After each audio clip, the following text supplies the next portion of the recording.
Thrown out at 22 below zero, a mother and daughter built a haven inside a wrecked steamboat.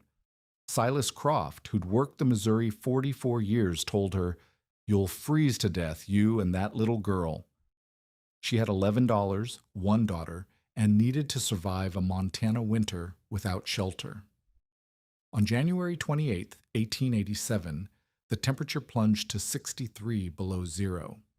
But 5 months earlier, Marie Rouillard had never spent a single night without a roof over her daughter's head. The summer of 1886 came to Fort Benton like a fever. The thermometer outside the Grand Union Hotel touched 108 degrees in July, and the Missouri River dropped so low that steamboat captains cursed their charts and turned back to St. Louis with holds still half full. Prairie fires burned orange on the horizon for weeks. The buffalo grass that once fed 10 million cattle turned to ash and blew away. Marie watched it all from the edge of town, from the small cabin her husband Henri had built 11 years earlier, when Fort Benton still welcomed people like them. She was 34 years old, daughter of a blood woman and a French-Canadian trapper, and she had lived her entire adult life in that cabin, with its view of the river and the sandstone bluffs beyond. Henri had been dead 5 months. Their daughter Cécile was 8. The cabin sat on land Henri had claimed but never properly filed. This had not mattered when Fort Benton was a fur trading post, where half the marriages were à la façon du pays, country marriages between white traders and indigenous women, blessed by no church but recognized by everyone who mattered. It mattered now. The Grand Union Hotel had opened 4 years earlier, 3 stories of brick and imported glass. The Masonic Lodge had gone up the same year. The Chouteau County Courthouse followed in 1884. Churches arrived, schools arrived. Fort Benton was becoming civilized. Civilized towns did not have mixed-blood widows squatting on unfiled claims. Aldous Whitmore came to her cabin on the first day of August. He was the new land assessor, appointed that spring, and he wore a wool suit despite the heat. His forehead glistened with sweat. He did not remove his hat when Marie opened the door. "The claim is invalid," he said. "Your husband never filed the paperwork. Under territorial law, you have no standing." Marie felt her daughter press against her leg from behind. "My husband worked this land for 11 years. We improved it. We built this cabin." "Your husband is dead, Mrs. Rouillard, and I'm told your marriage was never recorded in any church registry." Whitmore smiled without warmth. "Which means you were never legally his wife, which means your daughter is, legally speaking, a natural child with no inheritance rights whatsoever." The words hung in the hot air. Marie understood what he was not saying. A bastard half-breed girl.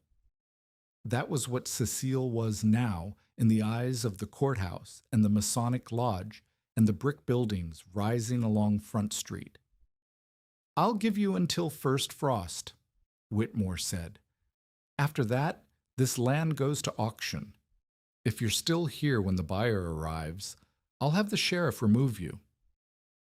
He glanced past her at Cécile, who had her mother's dark hair and her father's gray eyes.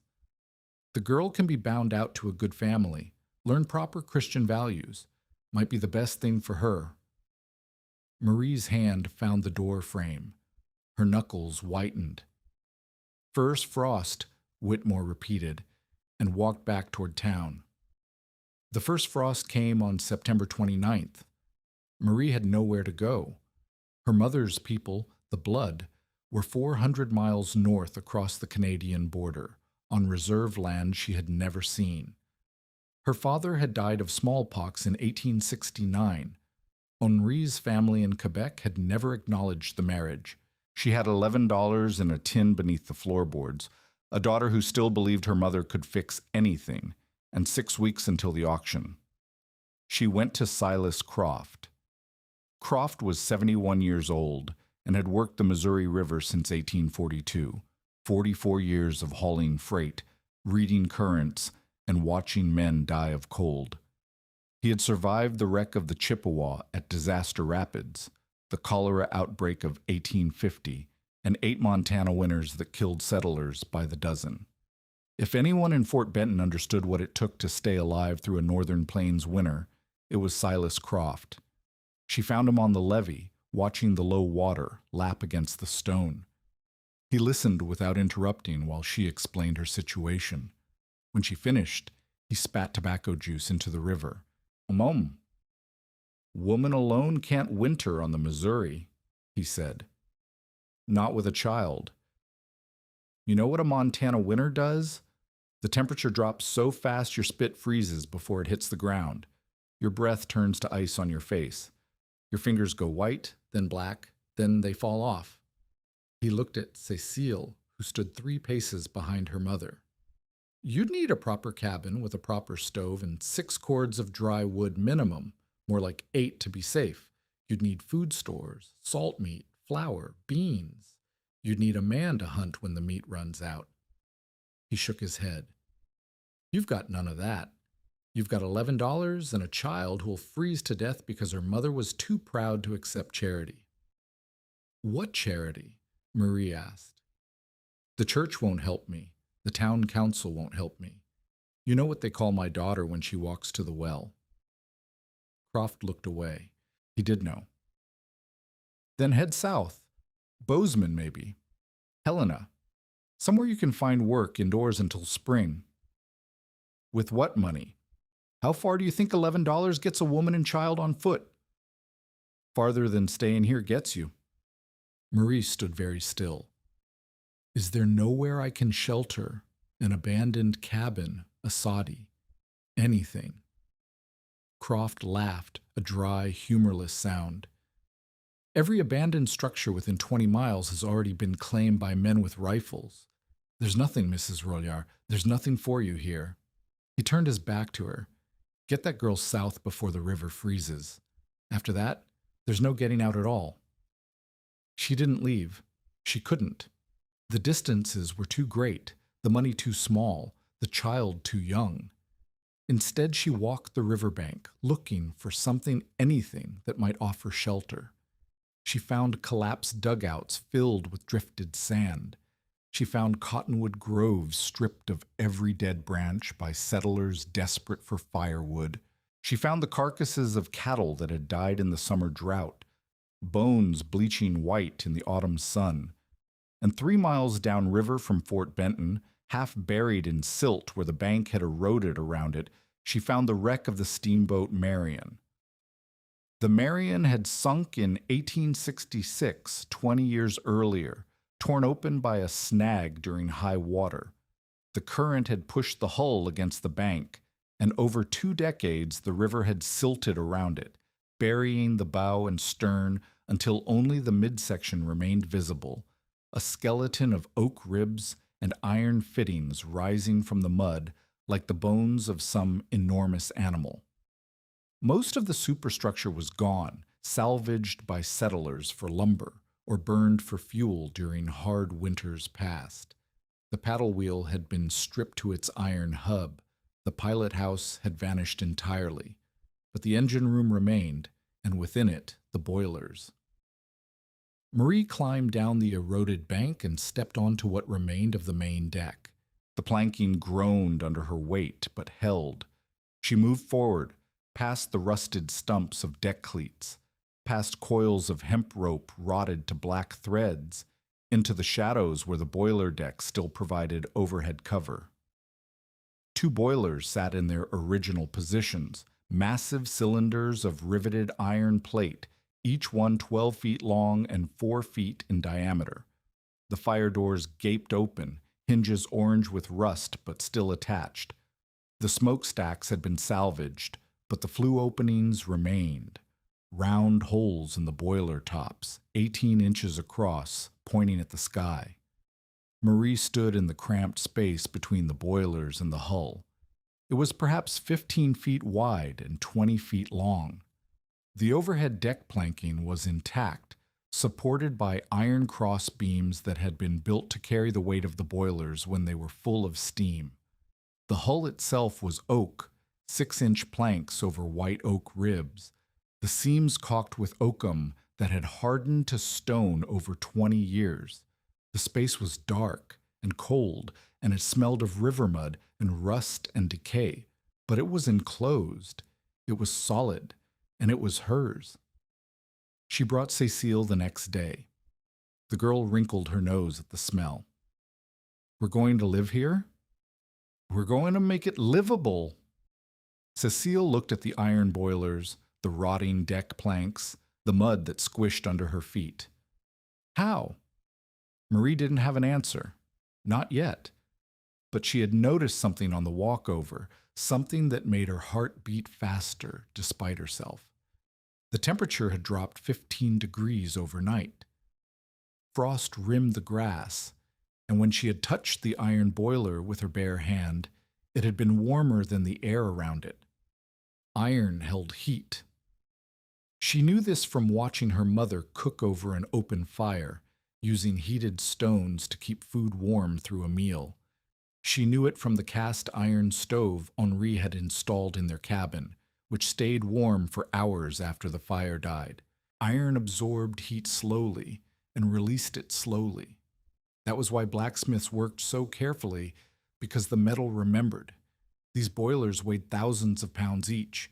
If she could heat them, they would radiate warmth for hours, days maybe. The challenge was keeping the heat in. The space was too open, too exposed to the wind that cut down the river valley. She would need to seal it somehow. She thought of her grandmother's stories about the Mandan earth lodges along the Missouri, domed structures of timber and earth that had housed families through winters far colder than anything the white settlers could imagine. The Mandan dug their floors below ground level. They packed earth over woven branches. They used buffalo hides to seal the entrance, and they survived winters that killed the unprepared by the hundreds. Marie was not Mandan, but she was the granddaughter of a woman who had survived 60 blood winters in the northern plains. She had grown up listening to stories about survival, about the insulating value of snow packed against walls, about mud plaster sealing drafts, about the way a properly banked fire could warm a small space through the coldest night. The steamboat was not a cabin. It was not an earth lodge. But it had two things no other shelter could offer: thousands of pounds of iron thermal mass and a hull built to be watertight. If she sealed the hull, if she banked snow against the walls, if she heated those boilers and let them radiate through the night. It was insane. She knew it was insane. But the alternative was watching her daughter freeze to death on the road to Bozeman, or handing her over to Aldous Whitmore to be bound out to a good family. Marie made her choice. Hannah Briggs found her 2 days later, hauling river clay up the bank in a canvas sack. Hannah was 42, a widow herself, her husband killed by a falling tree during the construction boom of 1883. She had 3 grown sons who worked the ranches south of town. Unlike Marie, Hannah was white, and unlike Marie, she had been welcomed back into respectable society after her mourning period ended. But she had known Marie since both their husbands were alive, and she was not cruel. "I heard you were sleeping down by the Marion," Hannah said. "I thought people were exaggerating." Marie set down the sack. Her shoulders burned. Her hands were raw from digging. "We're not sleeping there yet. I'm making it ready." Making it ready. Hannah looked past her at the wreck. "Marie, that's a rotting boat full of rust. The temperature's been dropping 5 degrees a night. In 6 weeks it'll be 40 below, and that thing will be a tomb. The iron holds heat. The iron will freeze solid. Not if I seal the space and bank the walls." Hannah stared at her. "Bank the walls with what?" "Earth first, then snow when it comes." "Snow." Hannah's voice was flat. "You're going to insulate a steamboat wreck with snow." "Snow is what the Mandan used. My grandmother." Your grandmother was Indian. Marie, she grew up in an earth lodge with 50 other people in a fire pit in the center and stores of food built up over generations. You're one woman with one child in a pile of rusted iron. Hannah grabbed her arm. Listen to me. Come stay with us. My boys have room. We can figure something out in the spring. Marie looked at her. And what would your sons say? What would the town say? Hannah's grip loosened. She looked away. They'd say you were harboring the half-breed widow who got thrown off Whitmore's land, Marie said. They'd say your sons were probably sharing her bed. They'd stop hiring them for ranch work. They'd stop selling to you in the mercantile. She pulled her arm free. I know what happens to people who help people like me. I won't do that to you. It's not. Hannah stopped. They both knew it was exactly like that. At least take some food. I brought salt pork and flour. I told my sons it was charity for a sick cousin. Marie hesitated. Pride and hunger warred in her chest. Hunger won. She took the sack Hannah offered. You'll die out here, Hannah said softly. You and that girl both. Maybe, but we'll die free. She went back to work. The sealing took 3 weeks. Marie worked from dawn until dark, stopping only to feed Cecile and herself, to melt river ice for drinking water, to gather what driftwood she could find along the banks. The routine was brutal and unvarying.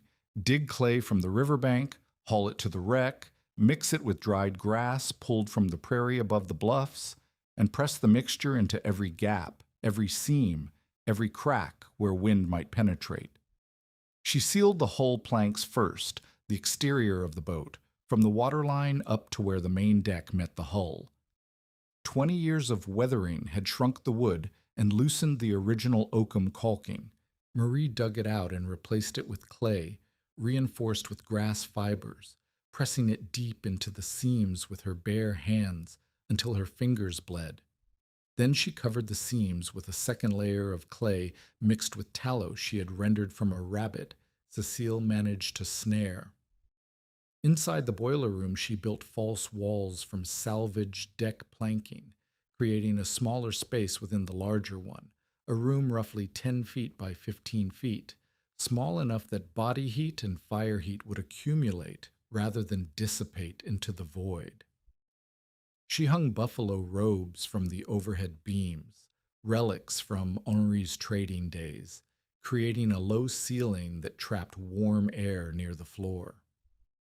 She layered the deck planking with dried grass, then more robes, creating insulation against the cold that would seep up from the frozen mud below. The flue openings in the boilers became her chimneys. She scavenged stovepipe sections from a collapsed cabin 3 miles upstream and rigged them over the openings, creating a draw that would pull smoke up and out when she burned fires inside the boilers themselves. She built a small firebox from iron plate she pried from the wreck's ruined paddle wheel housing and positioned it so its heat would radiate directly into the smaller of the 2 boilers. Cecile helped where she could. She twisted grass into tight bundles for the clay mixture. She gathered dried cottonwood bark for kindling. She learned to check the rabbit snares before dawn, when the cold made the animals sluggish and careless. She did not complain, though Marie sometimes caught her staring toward Fort Benton, toward the warmth and light of the town that had thrown them out. By the last week of October, the shelter was taking shape. Marie had sealed the exterior hull, built the interior room, hung the robes, and insulated the floor. She had scavenged enough deck lumber to close off the bow-facing wall entirely, creating a true enclosure with a single entrance, a gap in the planking covered by a heavy buffalo hide that she could lift and drop. But she was out of time. The first snow came on October 28th, 8 inches overnight. The temperature dropped to 14 degrees. The mud along the riverbank froze solid, making clay digging impossible. Everything that wasn't finished would have to stay unfinished, and she was nowhere close to ready. The exterior walls were sealed, but not insulated.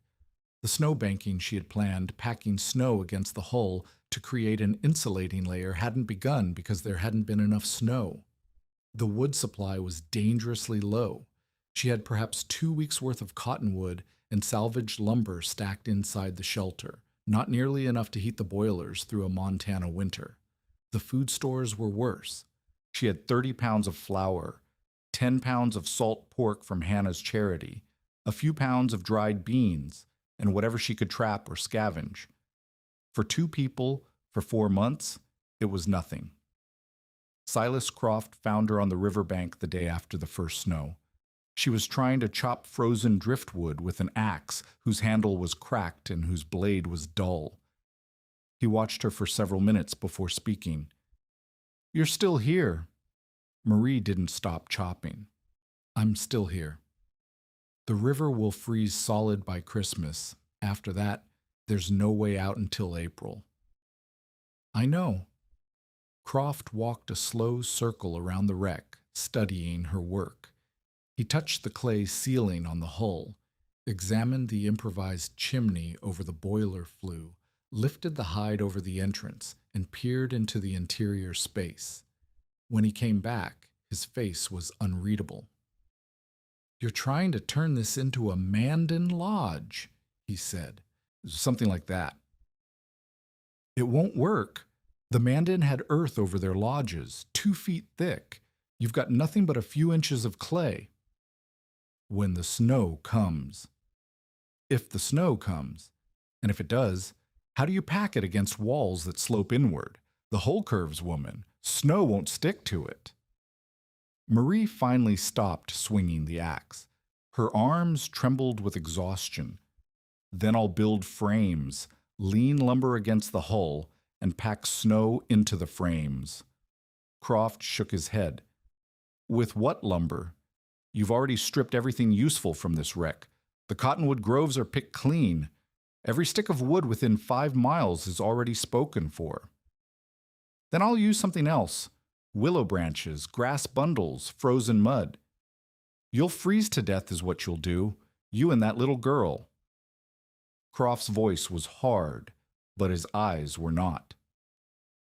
"I've seen 100 settlers try to survive their first winter up here with less preparation than they needed. Most of them didn't make it. The ones who did, they had money, or they had men with axes, or they had neighbors who owed them favors. You've got none of that. All you've got is a rusted hull and a head full of ideas that have never been tested." He paused. "The offer to head south still stands. The river won't freeze solid for another 2 months. You could make Helena by Christmas if you left tomorrow. And when we get there, with no money, no connections, no place to stay, there are charitable organizations, churches. The Methodists take in white women. They take in children they can send to residential schools. They don't take in mixed-blood widows who refuse to hand over their daughters." Croft was silent for a long moment. Then he reached into his coat and pulled out a small canvas bag. He held it out to her. "What is this?" "Call it a loan, against your husband's good name." Marie took the bag and opened it. Inside were nails, iron nails, hand-forged, at least 3 pounds worth. In Fort Benton, in 1886, they were worth more than silver. "I don't understand." "You need frames to hold snow against the hull," Croft said. "You can't build frames without nails. Consider it an investment in my curiosity." "Your curiosity?" "I want to see if this crazy idea of yours actually works." He turned and started walking back toward town. "If you're still alive in April, you can pay me back. If you're not, well." He shrugged without looking back. "I'll reclaim what I can from your frozen corpse." Marie stood holding the nails as he disappeared around the bend in the riverbank. Cecile emerged from the shelter, her face red with cold. "What did he give us?" "A chance," Marie said. "Maybe." November came with killing cold. The temperature dropped below zero on the 3rd and didn't rise above it for 12 days. Marie built the snow frames from willow branches lashed with hemp rope salvaged from the wreck, stretching them against the curved hull in overlapping sections like fish scales. When the snow came, another foot on November 15th, then another 18 inches on the 21st, she packed it into the frames, compressing it with her hands and feet until it formed a solid mass. 3 feet of packed snow against every exposed surface of the hull. According to her grandmother's stories, snow insulated at roughly 1 degree of protection per inch. 3 feet of snow meant 36 degrees of insulation. At 40 below zero, that might mean the difference between survival and death. Inside the shelter, she heated the boilers for the first time. The iron took hours to warm, absorbing heat from the fire like a sponge absorbing water. But once hot, the metal radiated steadily, filling the small space with a dry, even warmth that felt almost miraculous after weeks of shivering. Marie slept that night with Cecile pressed against her, both of them wrapped in buffalo robes, while the boilers ticked and pinged as they slowly cooled. When she woke, the interior temperature was 42 degrees. Outside, it was 11 below zero. The system worked. It wasn't comfortable. 42 degrees was still cold enough to see your breath, but it was survivable. Marie calculated her fuel consumption, roughly 40 pounds of wood per day to keep the boilers warm enough to maintain livable temperatures. At that rate, her existing supply would last 3 weeks. She needed more, much more. She found it in an unexpected place, a mile upstream from the wreck, where the river bent sharply against a sandstone bluff. Decades of flooding had deposited driftwood in massive tangles. Most of it was small, branches, twigs, bark, but buried within the tangles were larger logs, some of them a foot thick and 20 feet long. The wood was gray and weathered, but dry to the core. Cottonwood and willow, mostly, with occasional pieces of harder wood, oak or ash, that must have washed down from somewhere far upstream. It would take days to extract, but it was there. Fuel she could reach, fuel that might last the winter. She was dragging a log back to the wreck when Aldous Whitmore found her. He was on horseback, his wool coat buttoned against the cold, his face red beneath a fur cap. He reined in 20 feet from where she stood, her hands wrapped around the rope she was using to drag the log. "Still here?" he said. "I thought you'd frozen by now." Marie said nothing. The auction was November 1st. A man from Helena bought the land. He's planning to build a warehouse on it come spring. Whitmore smiled. He asked about the cabin. I told him it was occupied by squatters. He said he'd have them removed. The cabin is empty, has been since October. So I heard.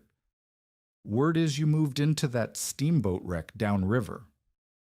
Whitmore's smile widened. You know, that's county property. Everything on the river below the floodline belongs to the territorial government. That wreck isn't yours to occupy. Then send the sheriff. Whitmore laughed. The sheriff has better things to do than chase half-breeds through the snow. No, I think I'll let the winter do my work for me. January's coming, Mrs. Rouillard. You know what January does to people who live in tin cans by the river? It's iron, not tin. It's your coffin, is what it is. And when the spring thaw comes and they find your bones in there, yours and that little girl's, I want you to know that I told you so. I gave you every chance to leave with dignity. You chose this. He touched his hat brim in a mocking salute. Enjoy your winter. He rode away. Marie watched until he disappeared around the bend, then bent and took up the rope again. The log was heavy. Her shoulders screamed. She pulled anyway. By December 1st, she had accumulated enough wood to last 2 months at her current consumption rate. It wasn't enough, but it was something. The snow banking was complete. 3 feet thick around the entire hull, more in places where she'd been able to pile it higher. The entrance tunnel was reinforced with salvaged deck beams, creating an L-shaped passage that prevented wind from blowing directly into the living space. The interior temperature, with steady heating, held between 45 and 50 degrees even as the exterior dropped to 20 below. Cecile had stopped asking when they would go back to town. She had settled into the rhythm of survival. Wake before dawn, check the snares, eat whatever they had, help her mother gather fuel or repair the snowbanking, eat again, sleep. She spoke less than she used to. She smiled less, but she was alive and warm and fed. The Missouri froze solid on December 27th. Marie stood at the entrance of the shelter that morning and watched the last open water disappear beneath a skin of ice. The ice groaned and cracked as it formed, a sound like distant thunder rolling up and down the valley. By noon, it was thick enough to walk on. By evening, it was thick enough to drive a wagon across. Fort Benton was now completely isolated. No supplies would come until April. Whatever the town had stockpiled would have to last. Whatever Marie had stored would have to be enough. She calculated her supplies that night, sitting by the glow of the heated boilers with Cecile asleep beside her. 42 pounds of flour, 6 pounds of salt pork, 8 pounds of beans, a small tin of precious salt, 2 pounds of coffee. The rabbit snares were still producing 1 or 2 animals a week, but the rabbits were getting scarcer as the cold deepened. The fishing holes she had cut in the river ice produced the occasional trout or catfish, but not reliably. She had enough food for perhaps 8 weeks. Winter would last at least 12. But she was alive. Cecile was alive, and the iron boilers, heated by the steady fires she fed through the day and banked through the night, radiated warmth like 2 enormous hearts beating in the darkness. Outside, the temperature dropped to 34 below zero. Inside, Marie Rouillard watched her daughter sleep and counted the hours until dawn. She did not know that the worst was still coming, that this cold, bitter as it was merely the winter stretching its limbs, that in 9 days the temperature would plunge to 46 below, that the blizzard of January 9th would bring 16 inches of snow in 16 hours, that by the end of January the mercury would fall so far that it would freeze solid in the glass. She knew only that she was still alive, and that tomorrow she would need to be alive again. And so she slept, while the boilers cooled around her, while the snow banking crept and settled against the iron hull, while the Missouri River groaned beneath its skin of ice. And the temperature continued to drop. Chunk 2 continues. The first week of January brought a false hope. The temperature rose to 15 above zero on January 4th, warm enough that Marie could work outside without her fingers going numb, warm enough that the snowbanking began to weep and settle. She spent the day reinforcing weak spots in the insulation, packing fresh snow into gaps where the old snow had compressed. Cecile caught 2 rabbits that day, and they ate well that night, roasting the meat over the firebox while the boilers hummed with stored heat. Inside the shelter, the temperature held at 52 degrees. Marie had learned to read the boilers now, learned how long they took to heat, how slowly they cooled, how much wood she needed to maintain a steady warmth through the night. The system was working better than she had dared hope. The iron absorbed heat during the day and released it through the darkness, and the snow banking kept the cold from bleeding through the hull. On the warmest days, she could let the fires die to embers and still maintain 40 degrees inside. On the coldest, she burned through 60 pounds of wood, but never dropped below 45.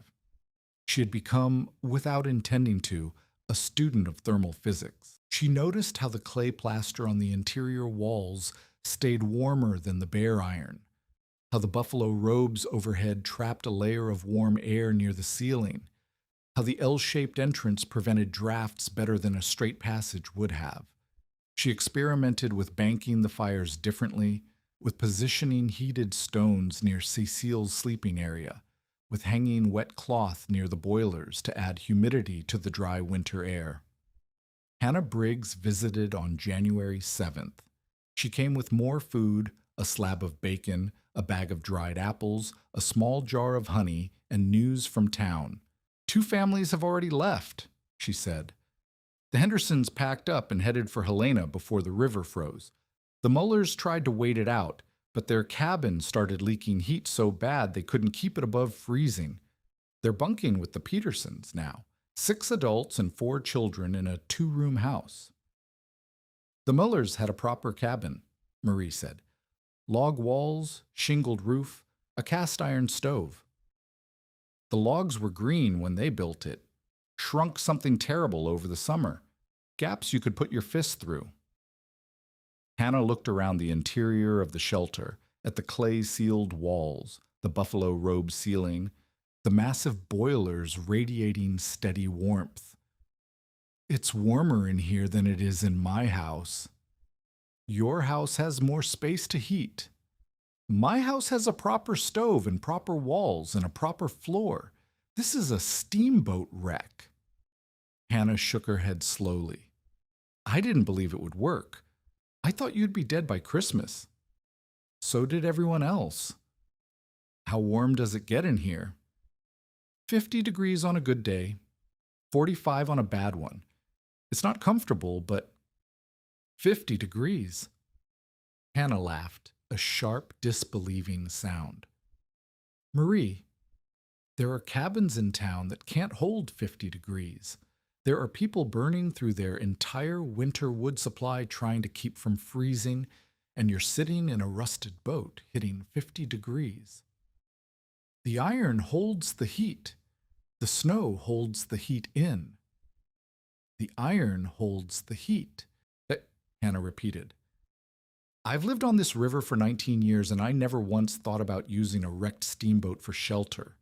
Everyone who looked at that thing saw scrap metal and rotten wood. You saw a house." Marie didn't answer. She was watching Cecile, who had fallen asleep near the larger boiler, her small body pressed against the warm iron. "I should go," Hannah said. "The temperature's dropping again. They're saying another storm is coming." "When?"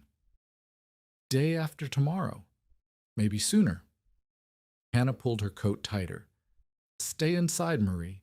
Whatever you do, don't go out when it hits." The storm came on January 9th. Marie woke before dawn to a sound like the world tearing itself apart. Wind screamed down the river valley, driving snow horizontally past the entrance of the shelter. The buffalo hide over the doorway snapped and cracked like a sail in a gale. The temperature inside the shelter, which had been 48 degrees when she went to sleep, had dropped to 39. She threw more wood onto the fire, then more. The firebox roared, flames licking up into the belly of the smaller boiler, but the iron seemed to drink the heat without warming. She checked the entrance tunnel and found snow piling against the outer opening, already 2 feet deep and climbing. The wind found gaps she hadn't known existed, tiny channels where the clay had cracked, where the planking had warped, and drove needles of cold air into the shelter. Cecile woke crying, her breath fogged in the air. "Mama, I'm cold." "I know, baby, I know. Get under the robes, all of them." Marie worked for 3 hours straight, feeding the fire, sealing gaps with handfuls of snow pressed into cracks, adjusting the buffalo robes to trap more warm air. By noon, the interior temperature had climbed back to 44 degrees, but the woodpile had shrunk by a quarter of what she'd planned to use in a week. Outside, the storm showed no sign of weakening. Snow fell at an inch an hour, piling against the hull, burying the entrance tunnel, pressing down on the overhead decking until the beams groaned. The groaning was the worst part. Every few minutes, the structure would shift and settle, and Marie would freeze, waiting to see if the roof would hold. It held. The boiler deck had been built to support thousands of pounds of machinery and cargo. A few feet of snow was nothing compared to that, but the sound, the deep wooden protest of timber under load, never stopped being terrifying. By evening, the snow had buried the entrance entirely. Marie had to dig her way out through the L-shaped tunnel, pushing snow ahead of her like a mole, just to confirm that the world still existed outside. It did, barely. The wind had dropped, but the snow was still falling, and the temperature had plunged to 31 below zero. The sky was the color of iron, and the sun, if it was still up there, had vanished behind a wall of gray. She went back inside and sealed the entrance behind her. There would be no going out tonight, no checking snares, no gathering driftwood, no fishing through the ice. They would survive on what they had, or they would not survive at all. The night passed in silence. The wind died sometime after midnight, leaving a stillness so complete that Marie could hear her own heartbeat. She lay awake, listening to Cecile's breathing, listening to the boilers tick as they cooled, listening to the snow settle against the hull. The temperature inside the shelter held at 43 degrees. Outside, according to the mercury thermometer she'd hung near the entrance, it dropped to 46 below zero. 46 below. At that temperature, exposed skin froze in minutes. Spit crackled into ice before it hit the ground. Men had been known to breathe in the cold air and freeze their lungs from the inside out, and she was lying in a steamboat wreck, wrapped in buffalo robes, at 43 degrees. It was warm enough. Barely, but warm enough. Morning came gray and still. Marie dug out the entrance tunnel again. The snow had drifted back overnight and emerged into a world transformed. The blizzard had dropped 16 inches of snow in 16 hours. Drifts climbed 15 feet high against the sandstone bluffs.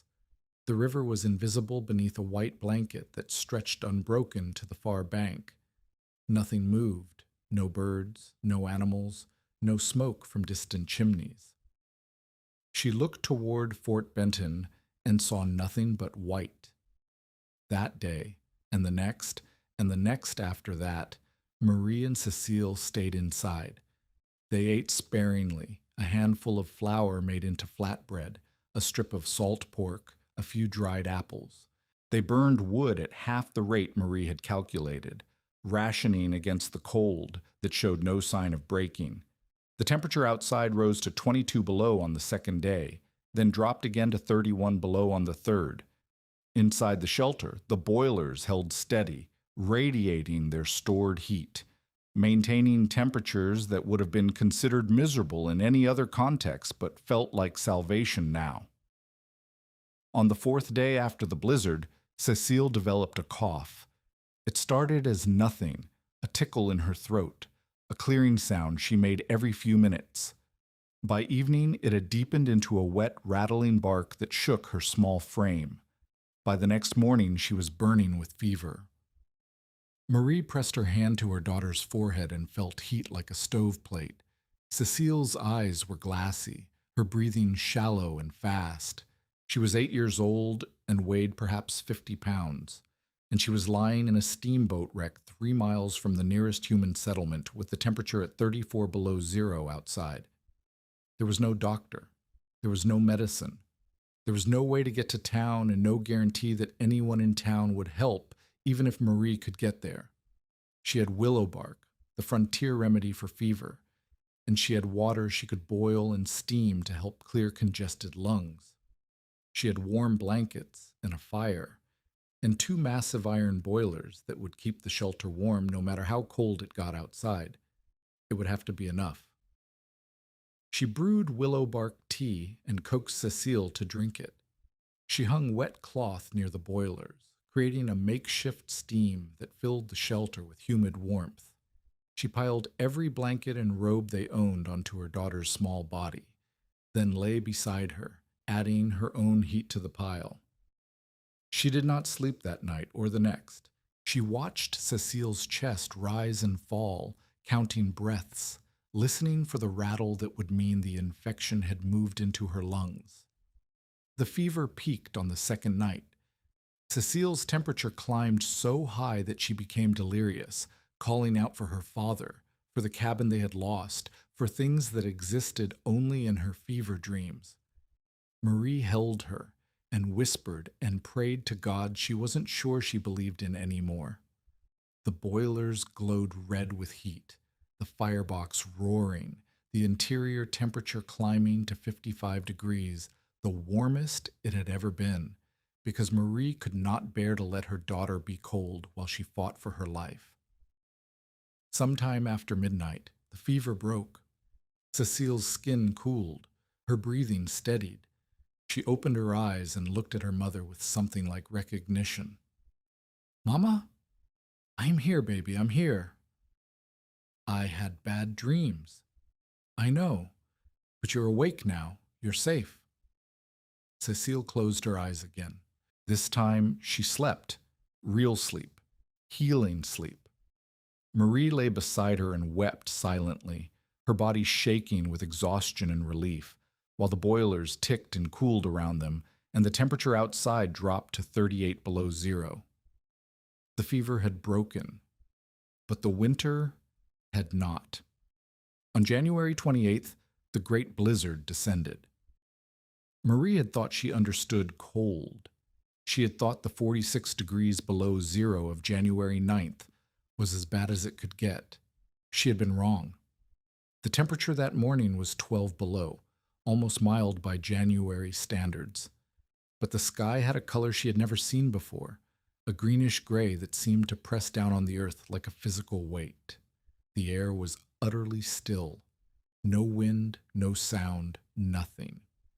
Even the river ice, which normally groaned and cracked throughout the day, had fallen silent. Then the wall hit. It came from the northwest, visible as a dark line on the horizon, moving faster than a horse could run. Marie was outside checking the snow banking when she saw it coming. She had perhaps 90 seconds to get inside before it arrived. She ran. The wind caught her 10 feet from the entrance. It knocked her off her feet and threw her face first into a snowdrift. Ice crystals filled her nose and mouth, suffocating her. She couldn't breathe. She couldn't see. She crawled on hands and knees toward where she thought the entrance was, her fingers finding nothing but snow, her lungs burning, her skin already going numb. Her hand found the buffalo hide. She pulled it aside and fell through the entrance, landing hard on the packed earth of the tunnel floor. Behind her, the wind screamed like something dying. She sealed the entrance, double-layered it with a second hide, packed snow into the gaps around the edges, and still the cold came through, seeping past every barrier, dropping the interior temperature degree by degree. 45, 42, 39.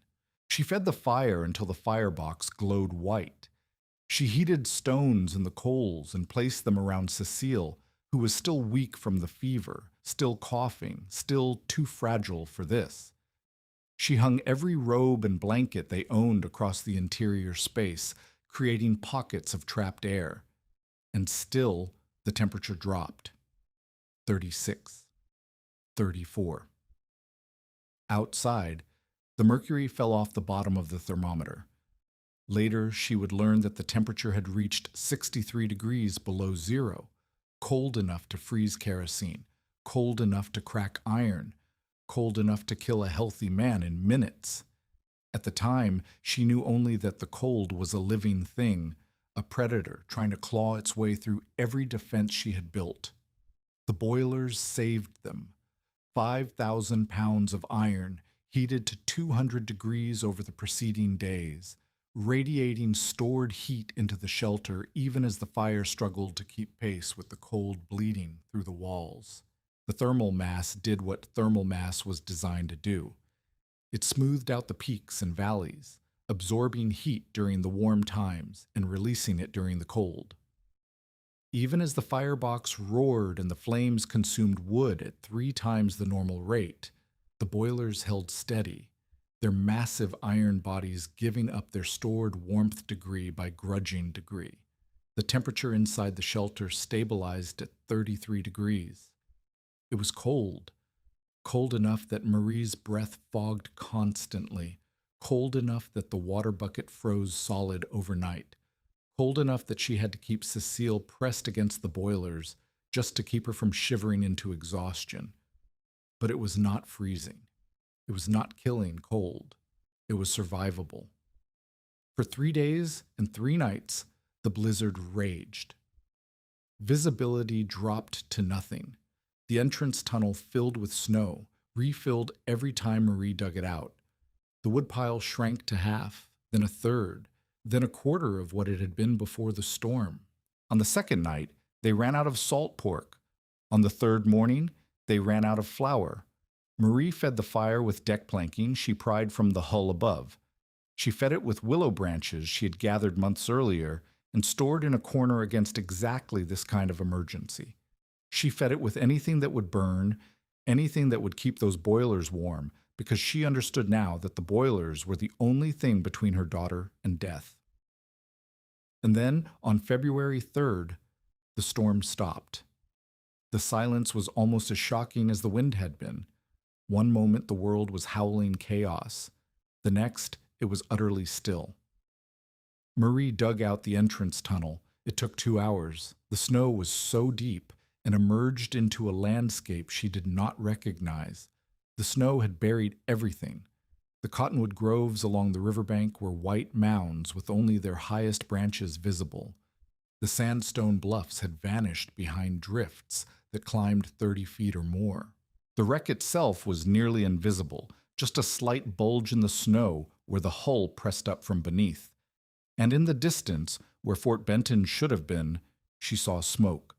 Not the steady plumes of chimney fires, but something thicker, darker, more urgent. Smoke rising in a column and spreading across the gray sky. Something was burning, something large. She left Cecile sleeping in the shelter and walked toward town. The distance was 3 miles, but it took her nearly 4 hours. The snow was waist-deep in places, chest-deep in others. She fell through hidden drifts and had to claw her way out. Her snowshoes, improvised from willow branches and rawhide, broke twice, and twice she had to stop and repair them.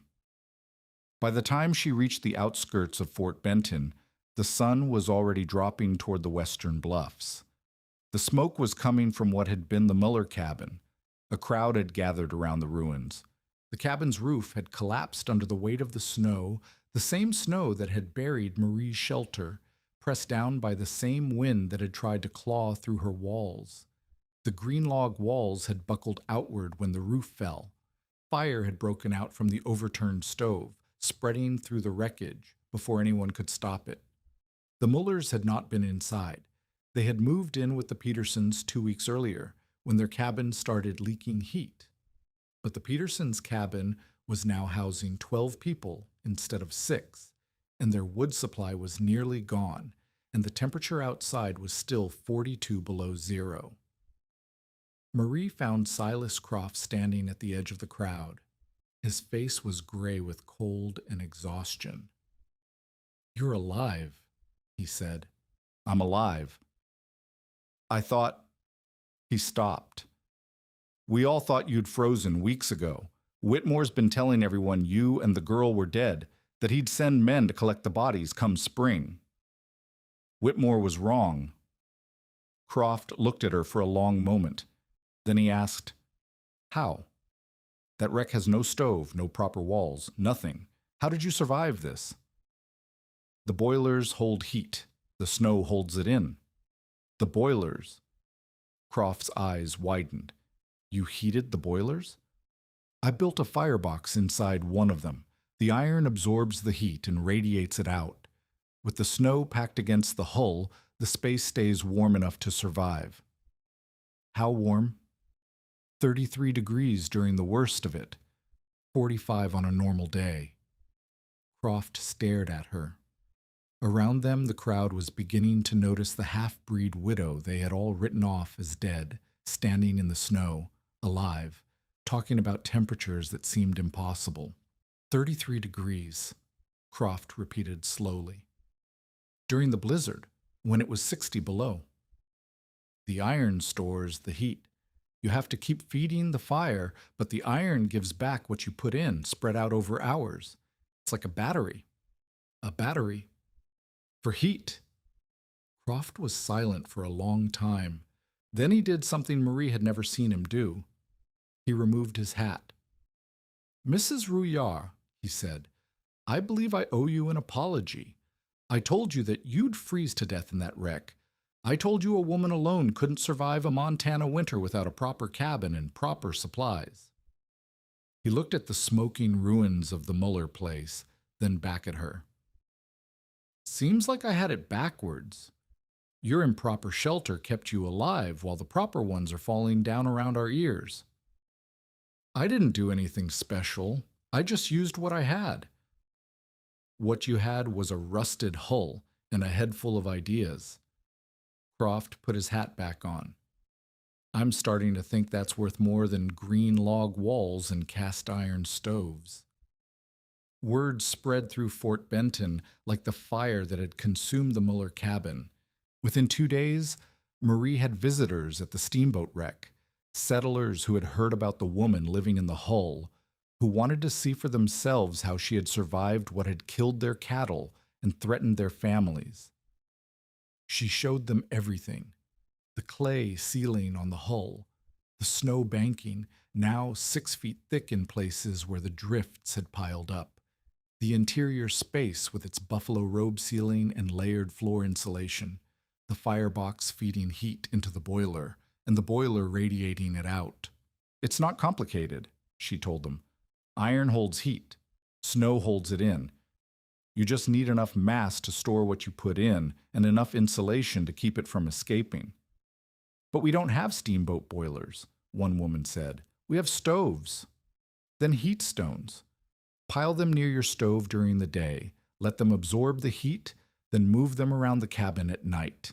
Bank snow against your walls. The colder it is outside, the better the snow insulates.